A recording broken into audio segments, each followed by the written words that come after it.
because she supported us at the Perez home. And if you can imagine, we're activists. So at that time, we thought, wow, we have an attorney with a bar card that's willing to support and help us legally. That's what you thought. That's what I thought, because that's what she had said. And she did spend some time with us. She attended some of our meetings, and she met other people. She offered her assistance at no charge. Then a few months later, we found out that she retained some of our people. And what I mean by our people, I'm talking about the foreclosure fighters who fight for people's homes, that were losing their homes, right? That were in the process of fighting for their homes and fighting for other people's homes as well. She retained them as clients, gave them false hope, false allegations, never filed anything in court, and if she did, it was late. It got dismissed and thrown out. Now, you know that because you worked for her? Yes, sir, I did. And did she pay you too well? She paid me peanuts for long hours. I went to work for her because she had broken her hand, and she needed my help. She didn't have any other employees there at that time, and she doesn't drive. She needed a driver. Tim, she had a guy named Tim working for her, right? Yes. And she'd laid him off. Well, he quit for personal reasons. He quit, okay. So I just wanted to be clear. She didn't fire him. He quit for personal reasons. Yes. Okay, and then you came to work for her because of all this. And did you ever see one case that Lenore took that she flat out won in court for the homeowner? No. Went to work for her. Did Cindy Brown go to work for her? Yes, she did. And did Cindy see her win any cases? I don't believe so. I can't speak for her, but I can guarantee you no. Okay, well. And Sherry Moody went to work for her as well, who is very close and personal to me, which started this whole different ball game that we have here with this attorney. What happened was she filed Sherry Moody's case in the 11th hour, not giving opposing counsel 24 hours notice.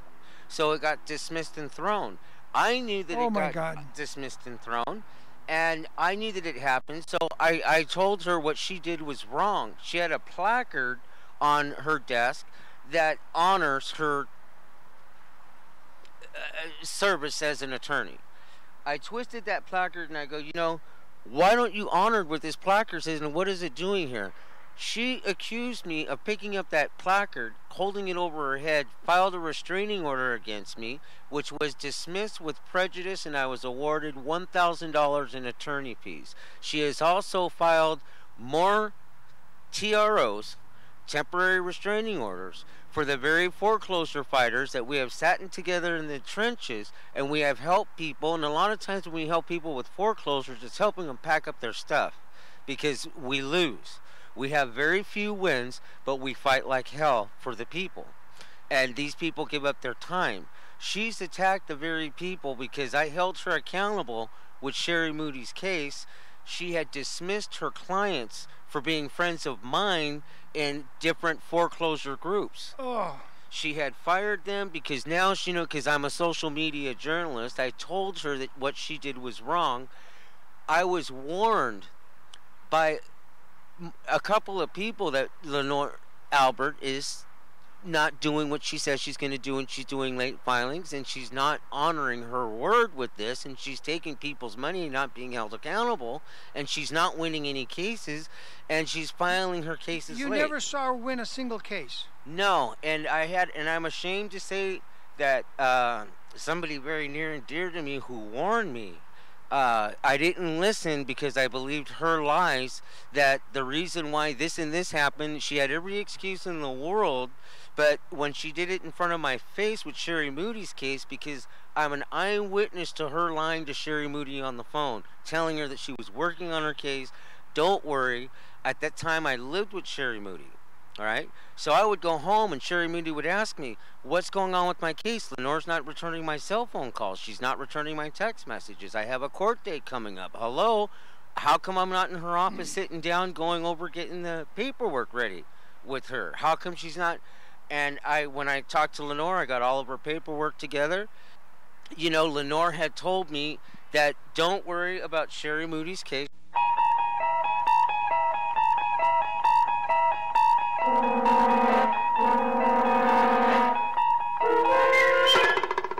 You're traveling into another dimension, a dimension not only of sight and sound, but of mind, whose only limitation is the imagination. Next stop, the courthouse zone. Well, Wakel. I'm William Wagener. Thanks for being with us. What you just saw was a flashback about 4 years back to March of 2015 with George Olivo. Update on attorney Lenore Alberts.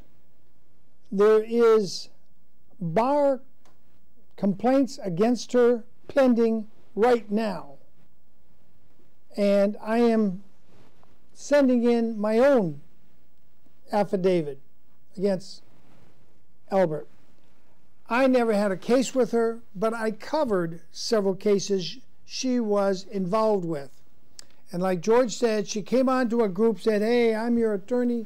I'm going to win things for you, put money in my pocket and good things will happen. Well, I personally interviewed two of her clients who lost their house completely. And it was like a house and 2 acres in Orange County. A very nice property. And I filmed them, and that, I think, is on my YouTube channel. And so she's up for permanent disbarment, I hope. Because in my opinion, Lenore Alberts has worked against her own client's interest. One case I remember, because she said, William, I would like you to put in a media request and have a camera in that courtroom in Orange County. So I put in the media request. I drove 200 miles one way and back to be there on the date and time she told me she had a case. And there had been a case, but then they just took it off calendar and never recalendared it, to my knowledge. So there I am, down a 400-mile trip, and the bailiff says that courtroom's closed today. So I do a little research, and sure enough, it had been taken off calendar. Now, she's not obligated to notify me, but since she asked me to be there, I thought, she's got a duty to at least let me know, hey, this is off calendar. Whether it was the other side or her took it off calendar, doesn't really matter. But there was Sherry Hernandez, Cindy Brown, George Olivos, and several other people that I met. And they all had the same very, very negative results. So if you want to pray for something in this new year, pray that the Bar Association look at the affidavits and facts and disbar, hopefully permanently, Lenore Albert. That's my opinion. Based on what I observed and my personal knowledge. I've been in her office several times. I tried to bring her a really reputable attorney to work with her because I thought maybe she's just overwhelmed, can't deal with the workload. She's a sole practitioner with no secretary. She was a pool secretary for several other offices, and maybe she's just overloaded. That person I brought had impeccable integrity. And the next day I called him and said, what are you going to do? And he says, I don't want anything to do with her. I'm not going to hook up with Lenore Alberts, be a part of her law practice. I said, okay, you got a reason why? And he told me. So we moved on from there. So that's the update. It's taken about 4 years, and that's why I wanted to play that clip, because you saw the date, March 2015. This is now January 4th of 2019. Almost 4 years before the bar starts to take something a little bit seriously. I'm not going to go into all the accusations people made because I didn't personally witness all of them. I saw a few of them, but not all of them. Now we'll see if the Bar Association can do the right thing. I want to just mention briefly to those of you that are hell-bent that we have sanctuary cities and we have places for illegal immigrants to come to America illegally, crossing our borders and coming into our country and trying to make the American life work for them, I got something to say. My ancestors came in here illegally. I mean, legally. May have been illegal to the Indians at the time, but, you know, I didn't see any Indians standing around in the 16, 17, even the 1800s saying, let's see your passport. Can you come on our land? No.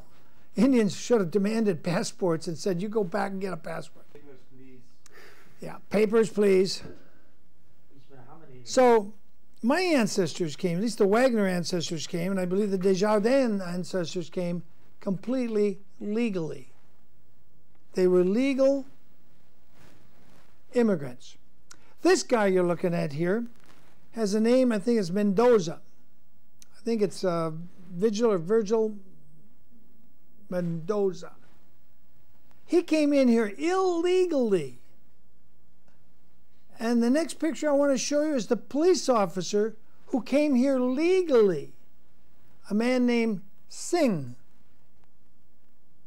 Singh came in here legally as a legal immigrant. He came in. And the end result of Officer Singh, a legal immigrant who came here specifically just to become a police officer and protect you, was that he made a routine stop of Mendoza, and Singh got shot dead, killed, allegedly by the illegal immigrant, who I believe his name is Mendoza. Now, we're going to get on to the presidents here in just a minute, but I think it's important. Camera 2? You got Singh yet? Okay, come to camera 2. I think it's important to point out that a good person came in here legally, went through all the hoops, you know, to get to be a legal resident, become a police officer. He probably was a U.S. citizen by the time he was killed by an illegal immigrant. Now you're seeing Nancy Pelosi take over the House again. Oh my God, there's going to be a near disaster with her there, if not for Trump. You know, I hate to see a Democrat president with Nancy, who's senile already, 78. She should have retired when she was 55. The world would have been a better place, in my opinion. Anyway, she wants to make it easy for illegal immigrants. She loves the LGBTXZ, cross-dressing, whatever community to come here illegally as well. The fact that there is a process, a legal process to do this, doesn't seem to faze her, and yet she upholds, you know, she alleges she upholds the Constitution. It's getting to the point where you almost think if someone's a Democrat, even Carbajal, you have to suspect them of high treason because they're a Democrat, because Democrats hate the Constitution. They don't like the Constitution the way it is. Now we're going to give you an image again of what Officer Singh. He doesn't look like your typical white American police officer, but he came here legally. He did the legal process, went to officer training school, became a California peace officer, and he gets killed by an illegal, sneaking across the border person who had a past, I believe, criminal record. The alleged killer, because he hasn't been convicted yet. Apparently this happened on Christmas Day, and if my information is right, Officer Singh had just had a baby born fairly recently before he was killed. What a shame. where you have Democrats bending over backwards to let illegals come into this country. And they don't think about the ramifications. Another case, a man who was wanted for murder in Mexico, not this guy. I'm talking about a completely different case. Camera 2, please. Stephen, camera 2. And I talked to this woman just this week, since the 1st of January. She was raped on or near the Mexican border in her home, in her ranch home, by a criminal who came out of Mexico but was really from Nicaragua. But he lived a long time in Mexico. He was wanted for murder in Mexico, and he came into Texas, murdered this woman daughter after raping her, then raped the mother. And he was an illegal immigrant. He got away, got caught and released before they connected him to this murder over here. But it was too late. He's out of here. So you got a murder of a daughter who's been raped, who had the unfortunate circumstances of living near the Mexican border. And yet there's crazy people standing up saying, we're not going to protect our border. We're going to leave those borders open. They want to give you the suspect's name. How crazy can that be? Oh, a sheriff told reporters that Perez Arriguia was in the country illegally after crossing the border in Arizona and had 2 prior arrests for driving intoxicated.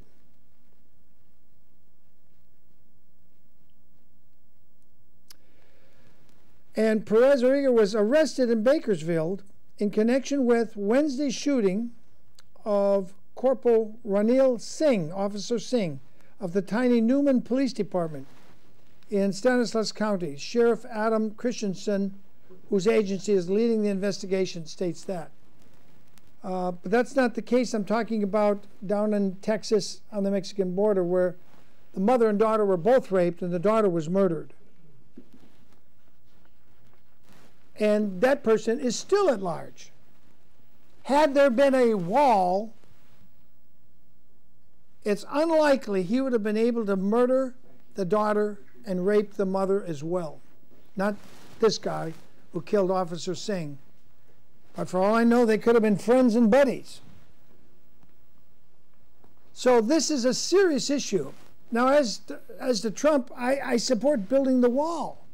But I am not convinced the wall is going to stop all illegal immigration.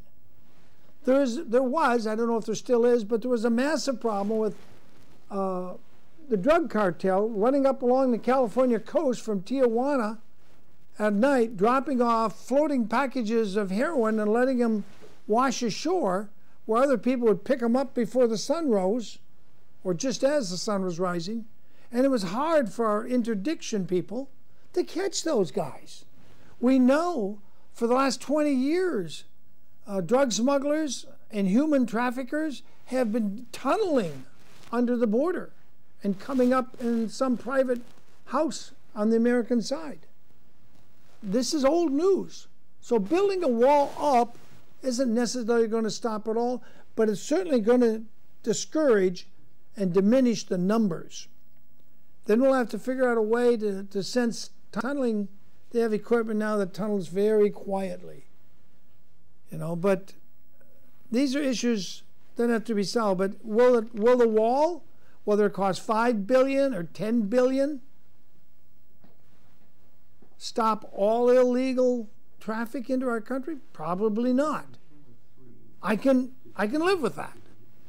But it will certainly discourage the numbers. And there's a park in Arizona, right on the Mexican border, an American park. It isn't safe to go there at night because there's so many illegals pouring in from Mexico. You could get shot in that park on the American side by an illegal, and nobody would know or find you for several days. There's warning signs on that park. I've been there. anyway, had to speak out because I you know, truly am disappointed that the man who killed whoever it was, we think we know, but you never know until the jury convicts him. Killed Officer Singh. Had he been stopped at the border, had he been put in jail for a long time just for being an illegal, committing a felony in our country, I guarantee you, if you go to China and you commit a felony there, and you're there illegally, you're not going to get out of prison for a decade or more, if you ever get out. Same with a lot of other countries. You go to Indonesia, you go to India, commit a felony, and be there illegally, you're not getting out of jail for a long time. And the American ambassador is not going to be able to help you. So anyway, enough of that. I want to move on. I got a postcard from the Bar Association. No, not on Attorney Lenore Albert's case. I filed this complaint in writing, and November 28th, they sent me a postcard, which I just got, I think, yesterday or the day before. And it's just a postcard, not even a letter. Just saying, yeah, we got your complaint. We will contact you when our evaluation of the matter is complete. Thank you for your patience. Officer of Chief Trial Counsel. And it gives me an intake number, 18-34382. Gives me an actual number. That's it. Not even a letter. No discussion of the details. What was this complaint I filed? It wasn't about Lenore Alberts. It was about our Santa Barbara elected District Attorney Joyce Dudley. She won't talk to me. She won't come on the show and let me ask some fair questions. She can say whatever she wants. I'm not going to cut her off. Why is there still a felony warrant out of Santa Barbara, a decade old, against celebrity Randy Quaid and his wife, Evie Quaid? Why? Even the charge number that they charge her on is a misdemeanor. And on top of that, their house was stolen from them through white-collar crime. And our second female elected district attorney can't seem to dig into the white-collar crime aspect. When the Quaids went to their house in Montecito, they believed it was still on the books in their name. They were told that the utilities were still in their name. Why wouldn't they believe it's still their house? They bought it. They put $350,000 down, got a loan for around $1 million, I guess. Marie McDonald's look at the documents, the forensic documents. She says something's way wrong. Nobody buys a house for this much when the values are going up and then sells it for less. Something's really wrong here. But Joyce Dudley can't figure that out. I think it's time to give the boot in the 2020 election to Joyce Dudley. Anybody out there want to run for district attorney? We need a district attorney that can put together a white-collar crime committee that will specialize in catching white-collar crimes. Because she doesn't apparently have the staff or the expertise to do it herself. So that's what that complaint was about. It was about our elected DA. I think she should lose her bar card. She shouldn't be allowed, you know, if she can't do her job, she shouldn't be allowed to practice any kind of law. I don't care if she's the first, second, third, or fifth female DA. I don't care if the DA's a woman or a man. Doesn't matter to me. I don't care if she's white or black, polka dot, or somewhere in between. What matters is being able to recognize that the Quaids are the victims of a white-collar crime, which led to all this nonsense, trespass, and then released on their own recognizance, then a phony bond issue, which they've already cleared off the record, and yet they got a felony warrant out for their arrest, which Canada twice said, show us what you got. Show us your probable cause, and we'll ship them back. will extradite them back to California. And you know what? Our district attorney would not show the Canadian judges the evidence. Then they got arrested on this warrant in Vermont. And the Vermont judge said, hey, Santa Barbara, show us your evidence. Up, up, up, get it up, show us the probable cause. And Santa Barbara either couldn't or wouldn't. Maybe there isn't any real, substantial, verifiable, probable cause evidence that the Quades did anything wrong anywhere, much less in Montesino. This guy used to make $2, $3, $4 million a year. He's got like 40 feature films, and you probably watched one of his Christmas specials where he was in one of these Christmas shows. But Joyce Dudley can't figure that out. Come on, it can't be PMS Day every day of the month. Not for a whole year. Come on, Joyce. Come on, woman up and do your job. Look at the documents. Or has someone paid Joyce under the table to not look? It's not a statement of fact, it's a question. Has someone paid somebody in our district attorney's office to not look at the real white-collar crime that's been afoot? And all this warrant is to keep them at arm's bay so they never come back here and press charges against the people who stole their home while he was busy running from place to place making 3, 4 films a year. Okay, enough of the Quaid thing, enough of Joyce Dudley, who just doesn't have the courage to just come on down in my court. This is my court. A court of public opinion and inquisition and interrogation. Come here, Joyce, and let me ask you some very simple questions that should lead you to the truth. And you can respond any way you want. Invitation is open. You got my number. You know how to reach me. If you don't, Scott does. If Kelly Scott doesn't have it, Anthony Davis, he doesn't got it. Hey, Lee Carter's got it. You guys call the police. They know my phone number. Come on down and let's investigate the Quaid victimhood and get rid of this bogus. At least change the felony warrant to a misdemeanor, which is what it, under the code you cited, I believe it really is. But there shouldn't even be a misdemeanor warrant for the celebrity Randy Quaid. Enough of that. I don't want to harp on that all night because this is the first show of the year, and I want to invite you people to look at things the way you never did. Now, before Wikipedia existed, we had this book published by some very energetic guy. One was named Taylor.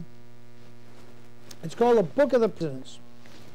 And this book came out, I don't know, around 1976 or something, at the end of Tricky Dickey's reign of the president. Yeah, here's the book. This is what it looks like if you ever want to get one. I don't think it's even available anymore. It might be. I don't think Amazon even has it. But this is what we had. It's got all the presidents, all their administration stuff, who they appointed for Attorney General and all that sort of stuff in there. What it doesn't mention, as far as I can see, it doesn't talk about Harry Truman.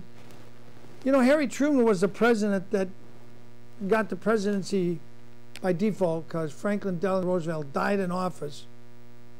I am told, allegedly, FDR died in bed with his mistress, so he died happy. There's Harry S. Truman. A nice portrait out of this book. And how did he get started? Apparently he was an accountant at one time, and he kept track of the income from a brothel, I believe. I'm not sure if it was an open brothel or a clandestine brothel, but he was a fairly good president. He had the saying, the buck stops here. That's what Harry Truman. Now going up to the next president, Harry Truman, who was a Democrat, of course, we have Dwight D. Eisenhower. World War II veterans will remember as General Eisenhower. He was commander-in-chief of all American forces in Europe in World War II. And I don't want to say anything negative about him. He was, I think, the last really decent president we had. Even if you believe the allegations that he had a beautiful blonde driver of his Jeep and they slept together several times in the war. I like Dwight Eisenhower. I don't care if he was sleeping with his female military driver. It doesn't bother me at all. He was so popular for winning that war, World War II. Not talking about World War I, which was the war to end all wars. And then we had World War II, which was the war after the war to end all wars. Dwight D. Eisenhower made a famous speech when he went out of office. Very famous speech. It's one of the last speeches he made, and he said, "Beware of the military-industrial complex and all the people involved therein." I would have said it differently. If I was writing Dwight Eisenhower's speech, I would have said, "Beware of the Federal Reserve and the bank gangsters and all those international bankers connected to the Rothschild Combine and all the generals they promoted, all the people they promoted in every cabinet position, in every administration since President Wilson surrendered our currency to the Federal Reserve, which is a foreign power. It's not an American government entity. It's a for-profit bank. You probably thought those things in your wallet belong to America. They really don't. They really belong, even though it says United States of America. They're printed by the Federal Reserve for the United States Treasury. And that's why we keep interest on them. And they don't care what we run the debt up on, whether we run the debt up on welfare and building housing projects that turn into gang-infested places that have to be demolished in 10 years. The next president after Dwight D. Eisenhower was the young John Fitzgerald Kennedy. So we went from a fairly old president to this young, virile-looking president, one of the youngest presidents America's ever had. I think he was the youngest up to that time. And Jack Kennedy got assassinated. He didn't just get assassinated, he was murdered. And it wasn't an accident at all. There's this guy, I got a little clipping here, called Lee Harvey Oswald, or Lee Oswald as his friends knew him. He was actually a CIA man. He actually was a military man. And this is from an article from an Associated Press person named Deb Reichman. And she wrote, they made a startling discovery. The voice on the tape was not Oswald's, the government says. What voice? On a phone call supposedly made to Mexico. It wasn't Oswald's voice after all. But this article didn't come out till, 30, 40 years later. And here's an article. Here's an article. Here's Oswald's picture if you want to see it. A very young Oswald. I think prior to him going to the Soviet Union as an alleged defector. He had a daughter by the Russian wife he married. That's Oswald.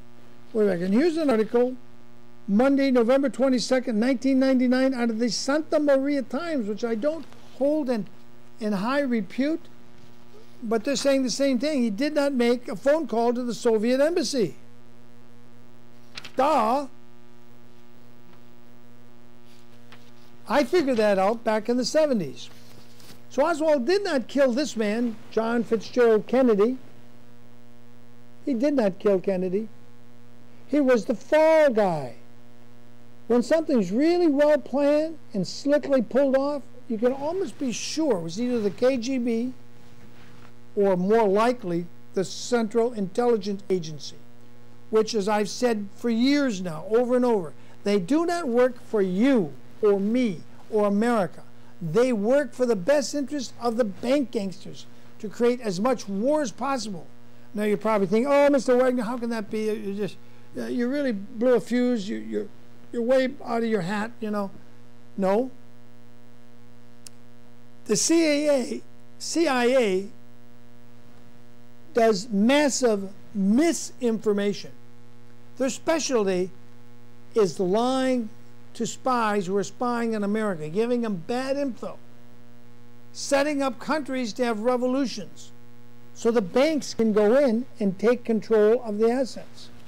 That's why we got a bunch of presidents in Latin America killed. And that's why a lot of Latin American politicians don't particularly like our so-called American government.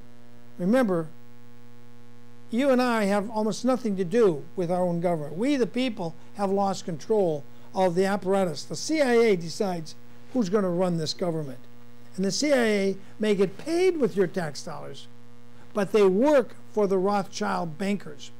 After World War II, we had a semi-military, semi-civilian agency, whether you call it the OSS or whatever, Office of Special Services, whatever, and several other little things, and they pulled it together and said, we're going to create this new thing called the Central Intelligence Agency. That's what the Rothschild bankers wanted, because they realized from now, Great Britain was not a world power anymore. America was.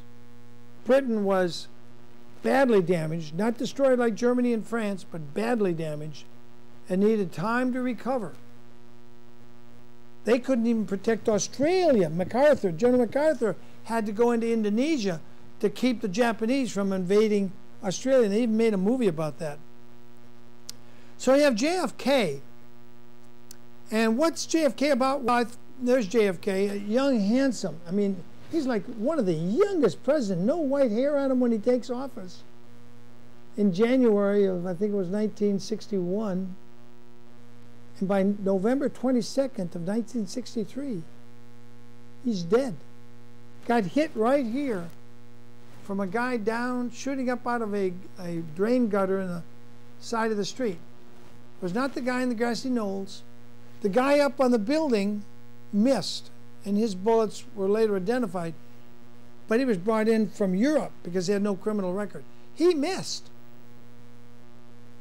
And Lee Harvey Oswald wasn't even up on the 6th floor, whatever floor they claim he was. He was in the lunchroom, and there were witnesses to that fact. At the time Kennedy was killed, Lee Harvey Oswald didn't even see the motorcade go by. He was sitting in the lunchroom, almost alone. Not completely alone, but almost. And George Herbert Walker Bush, who this whole article is about, and this is from the January 20th, 1989 issue of USA Today. It lays out the first family tree. This guy, George Herbert Walker Bush. Wife was Barbara. They're both dead now. Praise the Lord. Thank God for some small things. His father was Preston Sheldon Bush. And he was closely connected, Prescott Bush, closely connected to the Rothschild bank gangsters. And it would take a whole show just on that alone. My point is, that guy, who all the corporate media was just glorying on what a wonderful president he was. Oh, yay! What a bunch of horse manure. You got to hold your nose when you watch ABC, CBS, and those other national TV networks. Praising Bush. That's like Germans praising Adolf Hitler.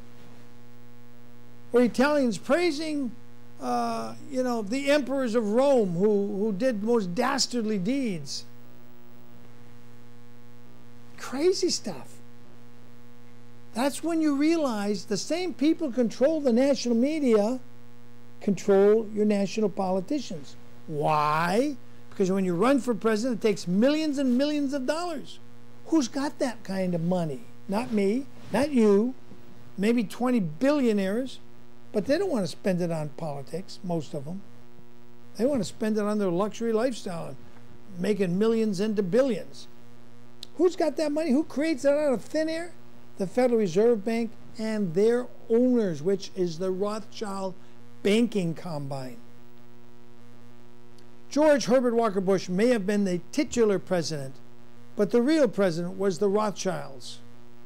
They were really running because they control the CIA. And if somebody in the CIA doesn't do what the bankers want, they have a funny habit of drowning in the Potomac River, in a place where they swim every day in 4 feet of water, and they drowned. Look that up. Don't take my word for it. Look that up. CIA director drowns in the Potomac. Look it up. Find out yourself who that is. Don't let me tell you everything. Do some research on your own. So anyway, JFK gets killed. Okay? Who the shooters actually were, the young kid down there in the gutter, or the guy up, not in the book depository building, on the other building across the street, who missed. It wasn't Lee Harvey Oswald. We estimate there was one ahead of the limo, 2 shooters behind him, 1 down in the gutter, possibly 1 in the, what they call the, up on the hill, behind the bushes and the fence, and maybe 1 other one across the street, possibly 6 shooters. The guy that did the kills, there was 1 in the back, got him through the neck. And that's when Kennedy grabbed his neck. And then an instant later, after the Secret Service brings the limo almost to a dead stop where there's a painted line on the curb, kid down there, he was 19 or 20 years old, down in the gutter, shoots him. And that's why Heads goes back and towards Mrs. Kennedy. And part of his brain comes out, and Mrs. Kennedy crawls on the back of the limo. I don't know why she thought she was going to grab part of his brain and his scalp and just put it back on his head and he'd be fine. I don't know what she was thinking. I mean, it's a time where your brain just goes numb when something like that happens. But she reached back, grabbed what she could of his brains and skull. You never talk about what she did with it. But her dress was covered with blood. If he had really been shot in the head from behind, his head would have gone forward. I'm a Vietnam vet. You just ask any veteran in any war. They'll tell you, the body never goes towards the direction the bullet came from. You always go in the direction the bullet was going because of the inertial effect. Ask a physicist if you can't understand that. They can explain that to you. It's called a conservation of energy. So, if Lee Harvey Oswald did not kill Kennedy, and we know for a fact he did not kill Kennedy, Oswald did not. Why do we know that? Because the top murder investigator in Dallas, getting hot, I gotta open up here. He gave Oswald a paraffin test. He was arrested allegedly at first for the murder and killing of Officer Tibbets, which he also didn't do. So they gave him a paraffin test, which will detect if your hands have held any weapon that's been fired in the last 48, 72 hours. And guess what? He told Dorothy Kilgallen he passed. He hasn't fired a gun in a long time. But then a few hours later comes a call from D.C. from the new president, Lyndon Baines Johnson, also a Democrat, like John Fitzgerald Kennedy. And he says, you got your man. You got your man. That's what Lyndon Baines Johnson said. You got your man. Stop investigating. You don't need to do any more searching. You got your man. So what does the Dallas murder investigator takes the hint? Okay? The new president, who was vice president, Lyndon B. Johnson, a son of a bitch if ever there was one. And I want to tell you a little bit about Lyndon Baines Johnson. There's some books you can find the same information in, but I know most of you won't take the time to investigate. He had his own sister murdered on Christmas Eve. Lyndon Baines Johnson, before he became president, had his own sister murdered according to several different sources and buried without an autopsy, allegedly at the Johnson Ranch on Christmas Eve. Merry Christmas, sister dearest. Why would he kill his own sister? Because she had a big mouth. And she was bragging she'd get drunk. She had a drinking problem, same as LBJ, but his sister's drinking problem was worse. And LBJ had to kill a few people because her mouth was too big. He had an agricultural agent killed because he wouldn't toe the line and let a friend, quote, friend of LBJ, steal money under an ag program where they were getting subsidized to not grow crops where there weren't possibility of growing crops because it was swampland. And this ag agent got in the way and said, we're not going to fund this guy because that's swampland. He never grew crops there. And I would say, oh, yeah, really? Oh, all right. And that ag agent apparently took a shotgun and shot himself in the back several times after hooking himself up to the exhaust pipe of his own car. Now that's a really tough ag agent who can shoot himself in the back with a rifle several times and then take time to tape his head and his mouth up to the exhaust pipe so he dies not only of gunshot but inhalation of fumes. Well, that was tracked back to LBJ. And here's the key that you will never hear, and you can just search the Senate subcommittee on the investigation related to Lyndon Baines Johnson. Had Johnson and George Herbert Walker Bush, who was a Republican, Johnson's a Democrat, and J. Edgar Hoover of the FBI, that cross-dressing gay guy who blackmailed everybody. He had everybody on tape. He even set up congressmen that were pretty decent people. Say, hey, there's some pretty girls over there at the Marriott. Go visit them. Wink, wink. And they, not knowing they were being filmed and audio taped and videotaped. They didn't have videotape then, but they had, film, 16 millimeter film. Get them on tape. Then he'd blackmail them. That was J. Edgar Hoover. The longest reigning director of the FBI was a total sleaze. Total sleaze. Why is there only a handful of congressmen have objected to his name being on the FBI building in the Washington District of Criminals? Washington, D.C. Some people call it District of Columbia. I call it District of Criminals because that's what it's full of criminals. And I don't even count John Fitzgerald Kennedy as a criminal, even though he had liaisons with at least 20 different women while he's married to his beautiful wife. I don't count that a crime, though it technically was a crime in some states back in the early 60s. I don't count that as a crime. I'm talking about murdering people when you can't shut them up. Well, LBJ murdered his own sister, one of her one-time alienated boyfriends, and several other people, and in agriculture, and the Senate committee was investigating these things. And Robert Kennedy, who was Attorney General, brother to Jack Kennedy, was leaking more and more not leakage, channeling the information to the Senate committee. Had Jack Kennedy not been killed on the 22nd, by the 28th of November of '63, Lyndon Baines Johnson would have been indicted by the Senate subcommittee.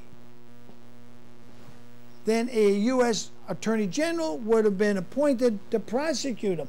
And guess who was the Attorney General? It was Robert Kennedy who was leaking all this stuff to the Senate committee. They had to kill Kennedy on the 22nd, because if he survived that day, LBJ would have never got to be president. So by killing him, cooperating with George Herbert Walker Bush, who was represented himself as Navy intelligence, though he was actually CIA or both, and at one time a congressman and a CIA agent, which is unconstitutional. You can't hold a position in two different branches of the federal government. George Herbert Walker Bush was one of the scummiest scumbags, right there on a level with Lyndon Baines Johnson. And no, you won't hear this on Fox News. They won't talk like this. Neither will CNN. They'll just, oh, Hillary's good or Hillary's bad. Trump is hate. We got to all hate Trump because he does bad things to Mexican children. There's Robert Kennedy. Attorney General, one of the youngest Attorney Generals, he was feeding the information to the Senate subcommittee that was investigating the death of the egg agent and LBJ's direct connection to it. They had to shut the president down to stop that investigation. One of the things that got J. Edgar Hoover, that cross-dressing gay guy who was doing his number 2 guy at the FBI, is Hoover had this little coffee lunch thing with President Kennedy one day. And they had passed a law in the early 60s. I think it was 60 or 61.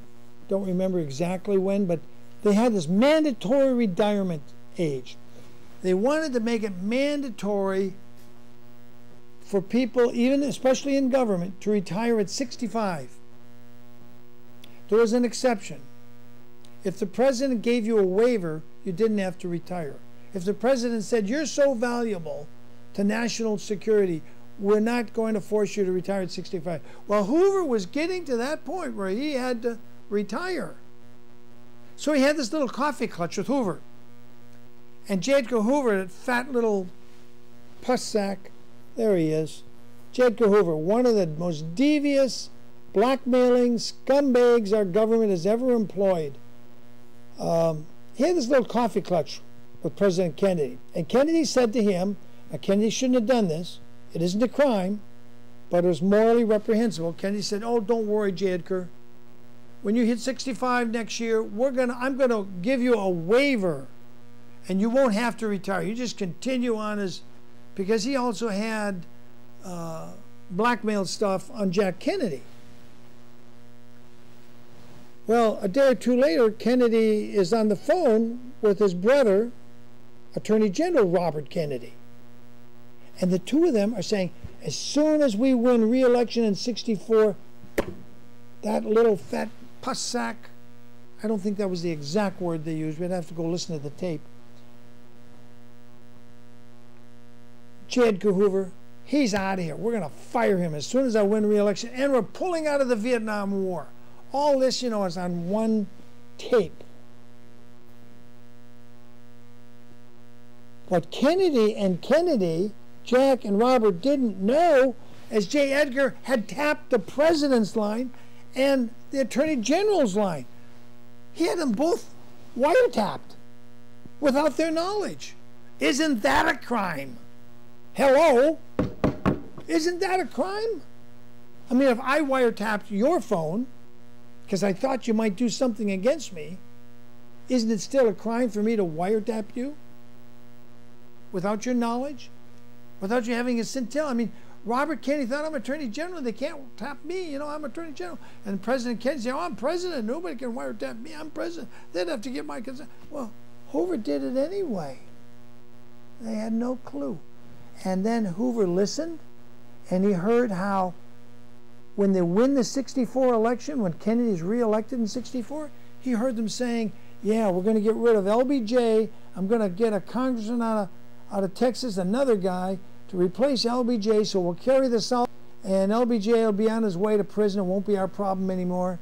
They're going to indict him, and then we'll get rid of that fat little J. Edgar Hoover. Well, what do you think fat little J. Edgar Hoover, seen here in an earlier picture, while he was still not quite so fat, what do you think he did? He went next door, leaned over the fence, didn't send an email. They didn't have email then. Didn't send a fax. He just leaned over the fence because every place LBJ moved, J. Edgar Hoover moved right next to him, or vice versa. In Washington, D.C., they always lived right next to each other. Didn't matter where they moved. They find an address that Johnson was living at, Hoover was living right next door. Didn't matter if you didn't want to sell your house, you would be required to sell your house to the vice president or to the head of the FBI. You would, even if you didn't want to. So he didn't have to go through official channels. He went over and said, hey, LBJ, we got this problem. I'm going to get fired, and you're going to go to prison as soon as blah, blah, blah, blah. And, it didn't take a lot of thinking the super ego that Lyndon Baines Johnson was known to have, because he stood like 6'4" or something, and he would look down at people and say, "You're going to do what I tell you."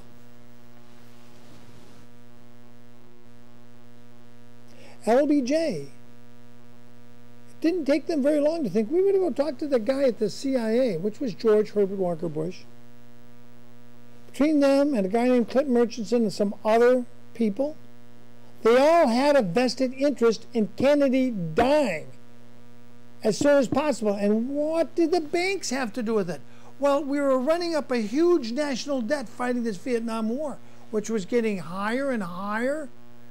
First 30,000, and 115,000, and 400,000, and 500,000 troops there. A lot of money's being poured into this war. Kennedy wanted to build this great society. All the stuff you saw LBJ pass, all the welfare bailouts and all that stuff, that was all Kennedy's stuff. But LBJ, as vice president, was holding it back because he was president of the Senate, and he got to hold it back. Wouldn't let Kennedy's legislation get through. Didn't want Kennedy to get credit for nothing. He knew we were going to get that man killed. And they did. Between George Herbert Walker Bush, arch criminal, son of a man who collaborated with the bankers that helped raise the Nazis to power, J. Edgar Hoover, and of course Big Oil wanted the war to keep going. George Herbert Walker Bush, arch criminal president, which brings me to what I call the decade of the criminal presidents. So you've got LBJ, a criminal. Then after, oh, by the way, Richard Milhouse Nixon was also there at the meeting on the 21st at that ranch outside Dallas. He was there too. So you got Democrats and Republicans all at the same meeting. Now, Richard Milhouse Nixon, better known to college protesters as Tricky Dicky, because he promised things and then he changed his mind and did the opposite. And it's very unbecoming for Richard Nixon because he came from a Quaker type background religiously, I believe. Eisenhower also came from a very quiet religious background like that.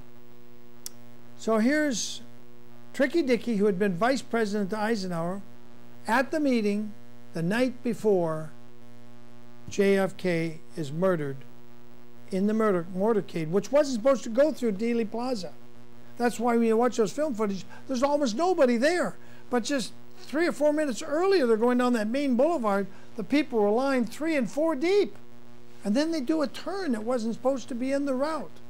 That was the kill zone. They didn't want a lot of people catching bullets, because that would reveal how many shooters there were.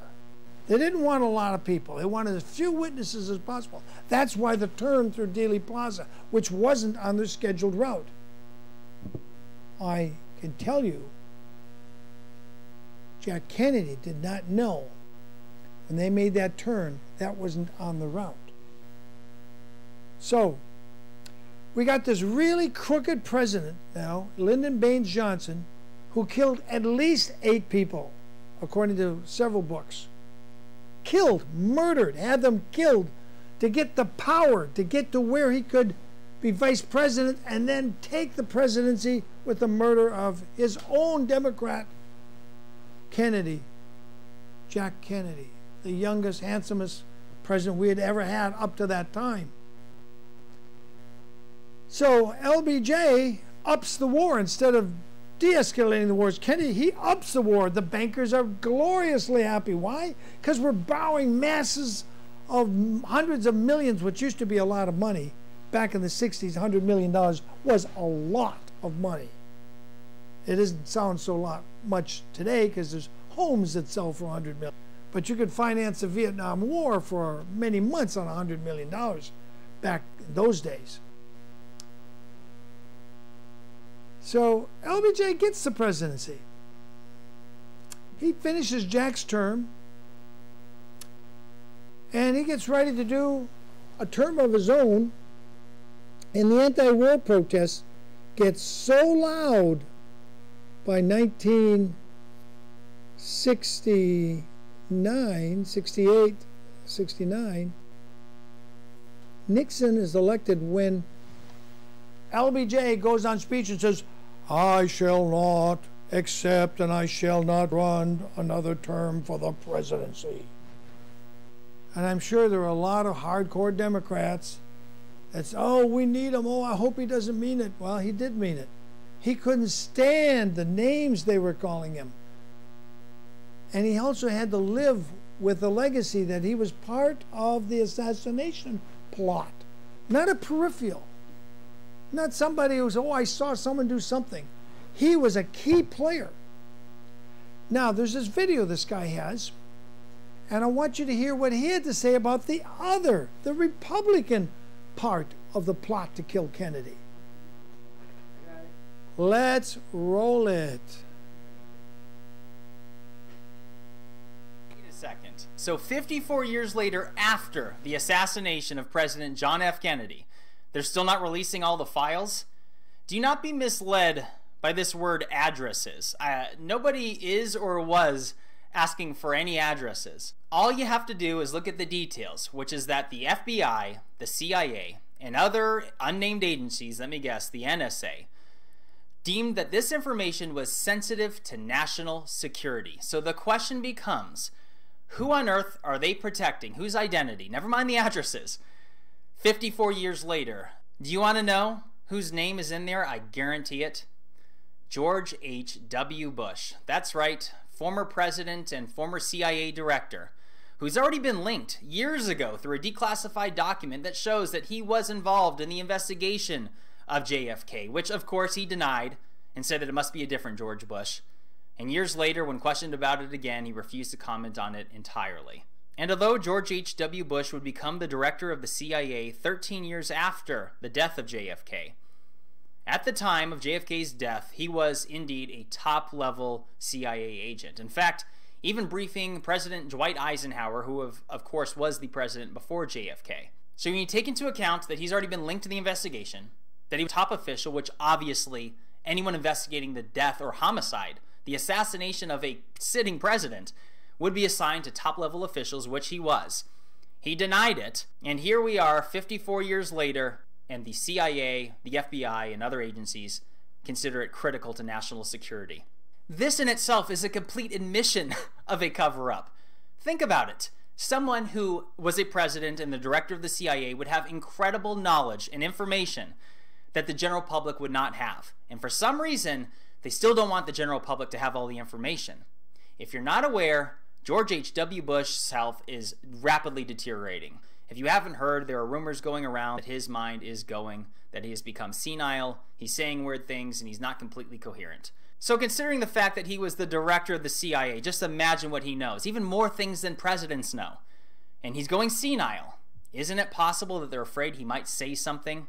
I mean, just look at the unusual coincidence of the timing of the fact that they were going to withhold these names and addresses to the precise timing of these groping and sexual misconduct allegations made against them. Is it possible that the powers that be want to burden and stress the mind of an old man in order to prevent him from saying something related to the JFK incident? Or maybe it's a threat. Maybe they're afraid he might say something on his deathbed, knowing that he is rapidly deteriorating. Now, obviously, that's just conjecture and speculation on my behalf, but the powers that be have been indeed protecting the Bush family for far longer than most people are aware of. Take Prescott Bush, the father of George H.W. Bush and the grandfather of George W. and Jeb, which many people are not aware was a founding director of the Union Banking Corporation, which literally funded the United States and the Nazis during World War II. Literally funding both sides, which has to be the most sinister thing possible, so that way you win and make a fortune no matter who loses. And despite this being in violation of Trading with the Enemy Act, absolutely nothing happened to him, and less than 10 years later, he would become a United States Senator. But do not be fooled by these headlines that say he assisted Hitler's rise to power and make you think that, oh, maybe they gave him money and loaned him money in the 30s before World War II. No, no, no, no. They were doing business and funding the Nazis into October of 1942. 3 years after Hitler invaded Poland and started World War II. And he got off the hook completely. Gave birth to a child who would become a CIA director, a president, who would give birth to a child who would become president, whose other son was it's like seemingly the powers that be were trying to force him into the White House despite overwhelming public dissent and having no interest in Jeb Bush becoming the president. We all saw what happened there. Now, if you're wondering what this has to do with the JFK's death, I'm priming your brain for the information that you're about to get. Never mind all the conspiracy theories, as they've been called, involving the grassy knoll, the fence, the storm drain, and various theories on who a second gunman could have been, because all those things are debatable. Look at the evidence that we do know, which is positive that there was a cover-up. Take, for example, the so-called stretcher bullet that was found on the gurney of Governor Connally, which of course was injured in the assassination event of JFK. This bullet went through 2 people, a neck, and 2 bones, and somehow is miraculously untouched. And when you compare the same bullet to other bullets found in this event, you can see the dramatic difference. And if you're not familiar with ballistics, well, bullets are made of lead, which is very malleable. And even when you shoot them into water, look at the incredible damage. And they want us to believe that somehow this bullet was found on a stretcher with 0 damage and 0 blood on it at all. In other words, somebody planted it who had access to that hospital. And we know now that George H.W. Bush was involved in this investigation and denied it. A top-level CIA agent. So this is the part where a lot of people, even though approximately 7 out of 10 Americans is convinced of a cover-up and a second gunman, many other people don't buy into it because they're like, well, why would the government kill their own president? They just don't think it's possible. So let me get into that and start off by showing you what Dwight Eisenhower, the president right before JFK, his very last speech before leaving the White House was literally about outing the military-industrial complex, that various powers that are able to remain anonymous in the intelligence community were able to seize power that far exceeded the Constitution and the powers of the presidency. That was his very last speech before leaving the White House. Yet most people are completely unaware that JFK made a speech just 3 months into his presidency. Just 3 months, not even, after Dwight Eisenhower's speech. And in the speech, he discusses secret societies and the very grave danger and ambitions for those who want increased security. And this ties right into the reason or a motive, a significant motive of why the powers that be in the intelligence communities or the military-industrial complex would want to kill JFK. Take, for example, the Cuban Missile Crisis. All the intelligence officials and chief of staffs wanted to launch and go straight to war with Cuba. JFK did not go along with it. He showed restraint and he made the right decision. And this is the part where it gets really disturbing. Declassified documents that most people are completely unaware of prove that the United States government conspired to commit a false flag attack to blame on Cuba in order to implement a full-fledged invasion of the country. They even discussed blowing up a drone airliner and faking it to look like the Cubans had shot it down. They discussed blowing up a warship inside Guantanamo Bay. They discussed lobbing mortars into Guantanamo Bay's base itself and blaming it all on the Cubans. And they even outlined how they could utilize the casualty list in newspapers to grow indignation from the American public to support this war. And you can press pause and look at the other tactics that they were investigating. This is real. And just look at the date on that. Less than a year after JFK said it would happen. So here's the part you really need to know. JFK's signature was the only one left that was required in order to implement this plan. He refused. So the second most likely reason involves Vietnam. Although JFK did send troops, and at the time of his death, there was approximately 16,000, he refused to do a full-fledged invasion like the powers that be wanted to. And you can see here, JFK died towards the end of 1963, and just over a year later, that number would grow exponentially and even more in the years following. But what 99% of Americans, I would venture to say, have no idea is that it has been proven through declassified documents, verified by a report from the NSA, that the Gulf of Tonkin incident, which involved an attack on U.S. warships from the North Vietnamese, was completely a staged false flag event that did not happen. And they utilized it as an excuse for Congress to vote for war on the resolution to completely invade that country. And that happened in August of 1964, less than 11 months after the assassination of JFK, the president who refused to fully invade Vietnam. This is real. This is verifiable. Yes, the United States government's excuse for invading Vietnam was made up. And all the documents prove this. And 99% of the public has no idea. And it gets even worse. Did you know that Richard Nixon, it's been proven decades later, and although LBJ thought this the entire time and the American public was completely unaware, that Richard Nixon, in his quest to become president, literally spent money and bribed various Vietnamese officials in order to postpone the Paris peace talks, which would of course end the conflict, or war I should say, in Vietnam. All you ever hear about is Richard Nixon being tricky dick and Watergate, bugging the hotel rooms of his political opponents to get himself an advantage, when all this time it was known that he literally sabotaged the Paris peace talks in order so he could get credit when he became president for ending the war and being like, look, I'm the hero. Meanwhile, more than 20,000 people were killed and who knows how many injured while those peace talks were delayed. Just like I mentioned in the video prior to this one, where I say that the mainstream media is complicit in cover-ups and manipulation of information. Just look at the date that the New York Times covered this story. New Year's Eve, probably the least watched news day of the year, and people are the only thing they're watching is Times Square and the ball dropping. Do you see what I'm talking about here? The cover-up is real. The United States government plotted a false flag attack to go to Cuba, unsuccessfully because JFK said no. JFK said no to a full-scale invasion. Less than a year later, they literally voted to go invade Vietnam based on a false flag attack that never happened, and they knew it. And this is 100% verifiable. Declassified documents prove this. 99%, again, like I say, probably, maybe 98, have no idea. The truth is stranger than fiction, guys. I'm not kidding when I say that. This is real. So when you consider that someone or multiple people are still alive that have some sort of information that's critical to national security is still being withheld 54 freaking years after the assassination of JFK, what does that tell you?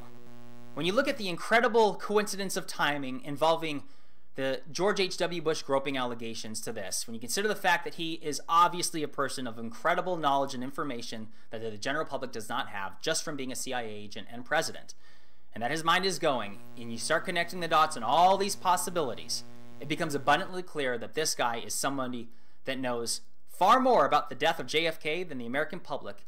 So why on earth is this a national security issue? Well, let's see. If the American public found out that a former president and CIA director was involved somehow, in some way, in the death or cover-up of JFK, there's your national security concern, because we already know that the various powers that be have been protecting this family far longer than most people watching this have even been alive. Guys, the truth is stranger than fiction. If you support my ambitions to expose truth, like, subscribe, and leave a comment. There you heard it from another person. There's a lot of people who have looked at this JFK assassination. LBJ, George Herbert Walker Bush, there's a photo of him at the book depository with his traditional hand in the pocket, you know, lackadaisical look. He was in on it. J. Edgar Hoover was in on it. So you got the FBI, the CIA, the vice president, all want him dead. And what were they telling us? Oh, it's Cuba. Cuba did it. It was assassins from Cuba retaliating because we tried to give Fidel Castro, the leader, the dictator of Cuba at the time, a cigar that would explode or poison him or some crazy nut stuff like that, which was also another CIA op. You know, we got to stop trying to assassinate everybody in the world that we don't particularly, or the CIA doesn't particularly like, because they have their different way of doing things. Fidel Castro was a scoundrel, even if he did get a parade and a lot of policemen, you know, saluting him in New York City right after he overthrew Batista, the former dictator. I mean, it's just one dictator and you get a different dictator. How wonderful, you know, just how wonderful. Well, so we had LBJ, you know, just the worst, most personally reprehensible person. Some of his cabinet officers described a meeting they had in the Oval Office where there's a bathroom and a toilet off to the side of the Oval Office, and LBJ's in there doing his number two and still talking to people and arguing with them that are out in the Oval Office. This is just way beneath the dignity of a president of the United States, or even just a normal human being, I think. But to get to be a psychopath like Lyndon Baines Johnson was, you know, that's what it takes to be president. Now, moving on, we had a guy come in who replaced Nixon when Nixon was forced to resign because he was afraid impeachment was coming. His name was Gerald Ford, and he's been accused of sexual misconduct as well. and he was a Republican. But I think the worst thing people said about him is he was a terrible golf player. And whenever he took a stroke, everybody down the lane was yelling, "Four, four." That's a code word in golf for golf ball. It's about to hit you on the head. Ford was just terrible at golf. Then after Ford, Ford was terrible at golf. The golf balls just didn't like President Ford. But that's not a reason to impeach or remove him. Then from Ford, who never should have been president, we go to another guy you may recognize. Now, this guy was a Democrat. His name was Jimmy Carter. He was the second Southern president we'd had, LBJ being the first and the worst. Jimmy Carter was a peanut farmer, and he had no sex scandals. He was devoutly committed to his wife and his children. He had a brother, Billy, however, who got involved in putting his name called Billy Beer, but that had nothing to do with Jimmy Carter. You know, his brother Billy made the most of his brother being the president, but that had nothing to do with Jimmy Carter. The worst thing can be said about Jimmy Carter is he raised the peanut, subsidy. You couldn't sell peanuts for less than a certain price, and he raised it up. He was a peanut farmer. Yeah, okay, so he made money on peanuts. It's all peanuts compared to what George Herbert Walker Bush got away with. After Jimmy Carter, who didn't like war, and there was a whole bunch of warmongers beating the drum saying, we must go to war in Africa because the Cubans have sent troops, communist troops, into West Africa, and we've got to kick them out. And Jimmy Carter said, I don't think so. Not our war. We got no critical things to worry about in Africa. It ain't going to hurt America. I'm not sending troops.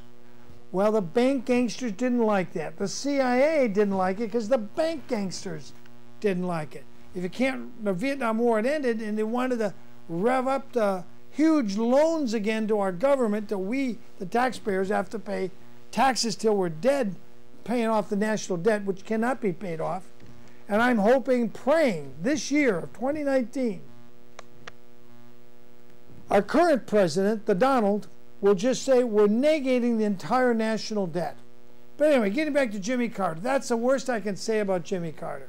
You know, he was a decent Democrat, one of the really few decent, honest, God-fearing, who said what he meant and meant what he said, but the bankers didn't like it. So they made him look weak.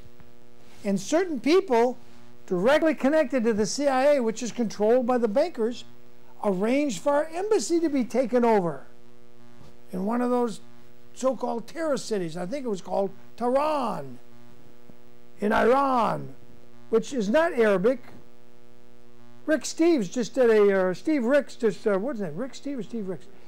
Yeah, Rick Steves just did a wonderful show on Iran. Points out that these are not Arabs. They speak Parsi. They're Persians. They're direct descendants of the great Persian Empire, which at its time practically ruled the world until they took on the Greeks. So moving on from there,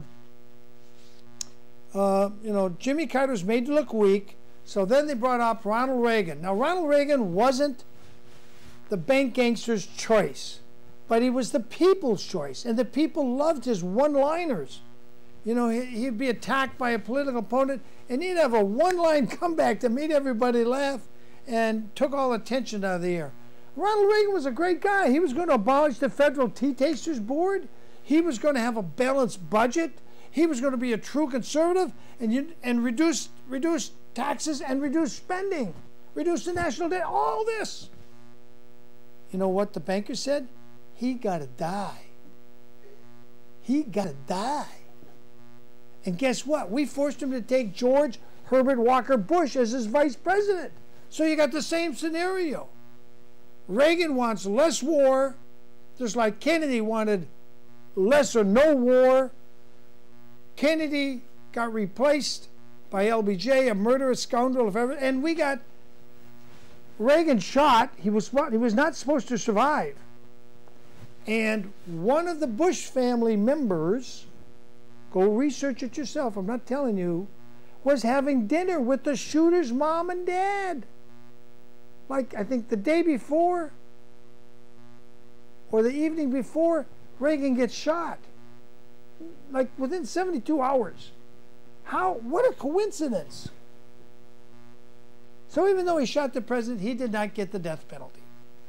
Long story short, Reagan has to go into the hospital. They said if the bullet had been that much over, hit his heart, Reagan would have been dead, and you would have had George Herbert Walker Bush, son of Prescott Bush, who's in with the banker Nazi groups, as president in the 4th month of Reagan's first term. Anyway, Reagan survives, but he starts spending a lot of time in California at his 1-acre ranch and just sort of lets George Herbert Walker Bush run things in the District of Criminals. Washington, the District of Criminals, D.C. And Reagan gives up his, that guy, that George, that evil criminal who conspired with LBJ, that's his face. So then we get rid of Bush, who got elected, on his own, saying, I will not raise taxes. And as soon as he got in, wham, he raised taxes. Thought Tricky Dicky was bad. George Bush made Tricky Dicky look like a baby, fresh out of the womb. So then after that, we replaced him with, guess who? Slick Willie Clinton. Now, what was he famous for? Well, having connections to people that are kind of sleazy, flying drugs into Arkansas and stuff like that. And then there was Monica Lewinsky. But before Monica Lewinsky, and I did not have sex with that woman, or that woman, or that woman, darn it, I missed those gals. Catch them next time. The only thing Slick Willie was sorry about is he didn't screw every woman he had a chance. If they came within grabbing reach, he didn't get them all. That's what he was sorry about. And he lied to a federal judge and never got indicted.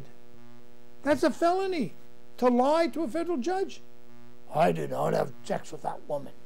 Depends on the definition of what is means, or what sex means, And so then we got tired of that nonsense, and guess who we got after him?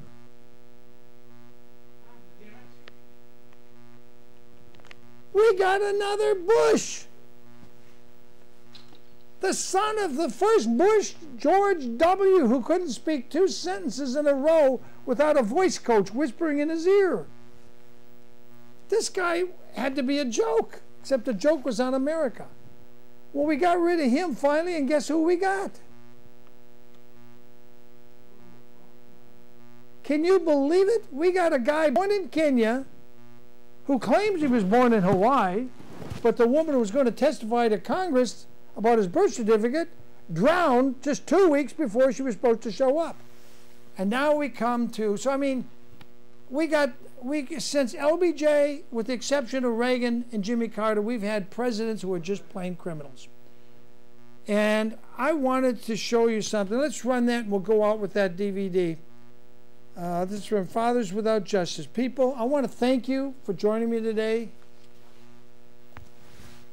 First show of 2019. I'm William Wagener, putting on the hat, thanking you. Don't believe everything the government or the media tell you on the national media. You can't get a show like mine on their channels because they won't bring up these little things about the lies that have been covered up for 50 years. And it's important today because it's still happening, only now they got an enemy of the bank gangsters, I hope, in Donald Trump, and he might fix things. First thing he's got to do, get rid of the national debt, zero out everybody's home mortgage, and that'll put a dent in the bank gangsters' pocket. Thanks for watching. I am William Wagener for Take Back America, and it's up to you to take it back. Good night, ladies and gentlemen.